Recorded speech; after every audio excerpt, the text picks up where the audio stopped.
Safe government schemes जिसमें आप invest कर सकते हो। आजकल मार्केट्स बहुत ज्यादा ऊपर नीचे जा रहे हैं, इन्वेस्टमेंट में लोग एसआईपी कर रहे हैं। लास्ट मंथ अगस्त में सारे रिकॉर्ड्स तोड़ दिए थे इंडिया की जनता ने एसआईपी करने के चक्कर में। तो अब ऐसे में समझ आता है कि मार्केट की वैल्यूएशन सही भी है या नहीं है, ब्लोटेड है या नहीं है, अननेसेसरी पंपिंग हो रही है मनी की या नहीं। This is a very big question. तो इस जगह आपके इन्वेस्टमेंट थोड़ा बहुत एलोकेशन को सेफ गार्ड करना बहुत ज्यादा जरूरी है। मान लो 100 रुपए इन्वेस्ट करते हो तो 10 रुपए सेफ जगह भी इन्वेस्ट कर सकते हो, सो दैट हाई रिस्क के एनवायरनमेंट में आपका पैसा बचा रहे, बहुत ज्यादा नीचे ना जाए। एंड क्योंकि गवर्नमेंट बैक्ड इन्वेस्टमेंट्स मैं आपको बता रहा हूं, इन सब में इन्वेस्ट करके गवर्नमेंट पे भरोसा है तो आपका पैसा सेफ है। सबसे पहला सबका प्यारा पीपीएफ, पब्लिक प्रोविडेंट फंड। इसका इंटरेस्ट रेट है 7.1%, जो कि government time to time change करती रहती है। ये ईईई कैटेगरी में आता है, मतलब एग्जेम्प्ट। आपका इन्वेस्टमेंट भी एग्जेम्प्ट है एटीसी में अप टू 1.5 लाख। आप जो इंटरेस्ट कमाओगे वो भी एग्जेम्प्ट है, टैक्स पेमेंट से इनकम टैक्स नहीं लगेगा। एंड मैच्योरिटी के टाइम जो सारा पैसा निकालोगे वो भी एग्जेम्प्ट है, उस पर भी कोई टैक्स नहीं लगेगा। अब इसमें एक लॉक इन पीरियड भी होता है, दैट इज 15 ईयर्स। इसमें मिनिमम 15 ईयर्स का है, मैक्सिमम 50 ईयर्स तक जाता है। एंड आफ्टर 7 ईयर्स आप 50% तक पैसा विड्रॉ कर सकते हो। अगर हम इसकी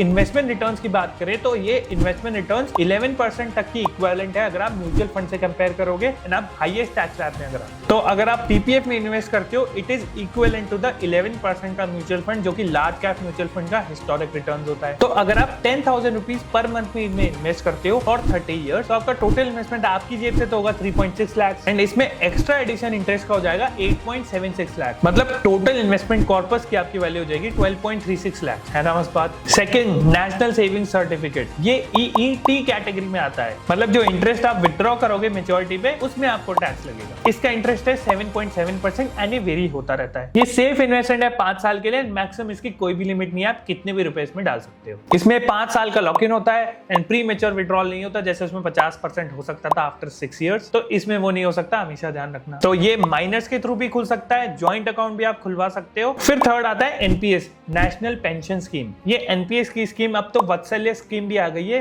माइनर्स के लिए। वही एनपीएस का छोटा भाई है जो मैं अब आपको समझाऊंगा। एनपीएस में आप 50,000 रुपीज आइडियली इन्वेस्ट करो तो ज्यादा बेटर है, बिकॉज एटीसी के ऊपर 1.5 लाख के ऊपर इसमें 50,000 की एक्स्ट्रा डिडक्शन मिलती है टैक्स में। तो 50,000 is the ideal amount, because इसमें लॉक इन आपकी 60 ईयर्स तक की एज तक होता है। आप 40 साल के हो तब, जब तक 60 के नहीं होते तब तक नहीं विड्रॉ कर सकते। आज मैं अगर 20 का हूं तो 40 साल बाद विड्रॉ कर पाऊंगा। तो आपकी एज 60 होगी, उसके बाद आप 60% पैसा निकाल सकते हो। बाकी 40% की आपको एक एन्युटी बांधनी पड़ेगी। एन्युटी मतलब एक गारंटीड या फिक्स्ड इनकम प्लान। मान लो 50,000, 1 लाख रुपए महीना, कुछ भी हो सकता है। उसमें जीएसटी भी अलग से लगता है। अब इसकी खास बात यह है कि पीपीएफ और ईपीएफ इन सबसे बेटर रिटर्न्स देती है कोई भी गवर्नमेंट स्कीम से, बिकॉज ये इक्विटीज में इन्वेस्ट करते हैं। तो अगर आप कोई भी म्यूचुअल फंड सर्च करो जिसके आगे पेंशन फंड लिखा हुआ है, वो एनपीएस के अंदर आता है। उसमें पैसा लॉक हो जाता है 60 ईयर्स के लिए। तो हमेशा ध्यान से इन्वेस्ट करना जिसके आगे पेंशन फंड लिखा हो। एंड इसकी अगर रिटर्न्स की बात करें तो लास्ट 5 ईयर्स में तो 16% तक का रिटर्न दिया है ऐसे म्यूचुअल फंड्स ने। क्योंकि ये इक्विटी में इन्वेस्ट करता है, 60 ईयर्स तक लॉक्ड रहता है, इसमें मैक्सिमम चांसेस है आपके पैसा बनने के, क्योंकि आपके चुल भी नहीं मचेगी और दुगना होगा तिगना होगा पैसा।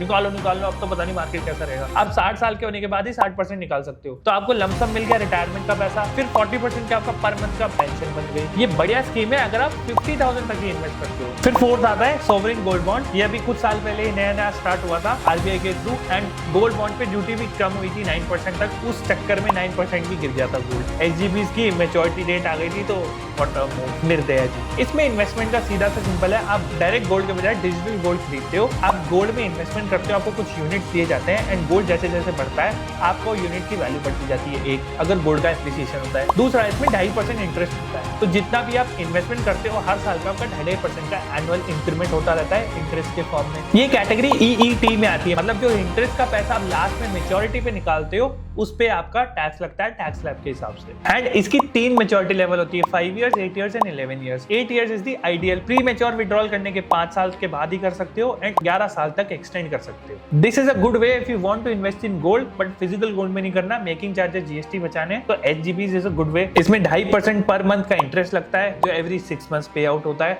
आपके गोल्ड एचजीबी के अकाउंट में। अब इसको अप्लाई कैसे करना है? नॉर्मल अपने बैंक की ऐप से भी अप्लाई कर सकते हो, कहीं पे विजिट करने की जरूरत नहीं है। आजकल हर बैंक अपने ऑनलाइन बैंकिंग एप्लीकेशन या नेट बैंकिंग में ऑप्शन देता है एसजीबीज में इन्वेस्ट करने का। फिर 5वां, सुकन्या समृद्धि योजना। ये सब जानते हैं, गर्ल चाइल्ड के लिए। तो अगर आपकी बेटी होती है घर में, उस उसके लिए अगर आप मैरिज और एजुकेशन के लिए फंड इकट्ठा करना चाहते हैं तो सुकन्या समृद्धि योजना बेस्ट है, बिकॉज ये 21 साल की जब आपकी बेटी हो जाएगी तब ऑटोमेटिक विड्रॉ हो जाएगा। इसका इंटरेस्ट रेट है 7.8%। ये fully tax free and E category में आता है, मतलब इन्वेस्टमेंट भी एग्जेम्प्ट है, टैक्स में एटीसी का इन्वेस्टमेंट मिल जाता है, जो इंटरेस्ट अर्न करते हो वो भी टैक्स एग्जेम्प्ट है, और जो मेच्योरिटी पे आप विड्रॉ करते हो वो भी टैक्स एग्जेम्प्ट है। तो मजे ही मजे इसमें अगर आप इन्वेस्ट करते हो for your girl child. And pre mature आप विड्रॉ कर सकते हो अगर कोई घर में इमरजेंसी आ गई, वो आपको डिक्लेयर करनी होती है। Minimum investment is 250 rupees and maximum 1.5 lakh तक आप इन्वेस्ट कर सकते हो। Last but not the least, post office monthly income scheme. इसमें मिनिमम डिपॉजिट 1000 रुपीज है, मैक्सिमम डिपॉजिट सिंगल ओनर के लिए 9 लाख रुपीज है, एंड अगर ज्वाइंट अकाउंट है तो 15 लाख। इसका इंटरेस्ट रेट है 7.1% जो क्वार्टरली मिलता है, एंड 5 साल बाद आपका पैसा लॉक इन होकर टूट के आपको मिल जाता है आपके बैंक अकाउंट में, जिस भी बैंक अकाउंट में लेना चाहते हो। आपकी जो भी कमाई होती है उस पर कोई टीडीएस नहीं लगता, एंड जो इंटरेस्ट कमाते हो उस पर आप अपनी टैक्स स्लैब के हिसाब से इनकम टैक्स देना होता है। इस पे कोई टैक्स डिडक्शन भी नहीं मिलता, तो एटीसी वाला कोई बेनिफिट नहीं है। तो ये भी एक सेफ इन्वेस्टमेंट स्कीम है। ये मैं बोलूंगा कम से कम रखना, बिकॉज इसमें ज्यादा कुछ फायदा नहीं है, इंटरेस्ट रेट भी कम है। तो अब वर्डिक्ट की बात आती है, यार इतने सारे बता दिए, सारे चूज करने जरूरी है क्या? नहीं, ये सारे के सारे चूज करने जरूरी नहीं है, 1-2 चूज कर सकते हो और सिंगल एक से भी काम चला सकते हो। जस्ट मेक श्योर कि आपका इन्वेस्टमेंट कॉर्पस 5-10% से ज्यादा का नहीं होना चाहिए एलोकेशन गवर्नमेंट स्कीम्स में या सेफ स्कीम्स में, इतना ज्यादा भी नहीं होना चाहिए, बिकॉज आपका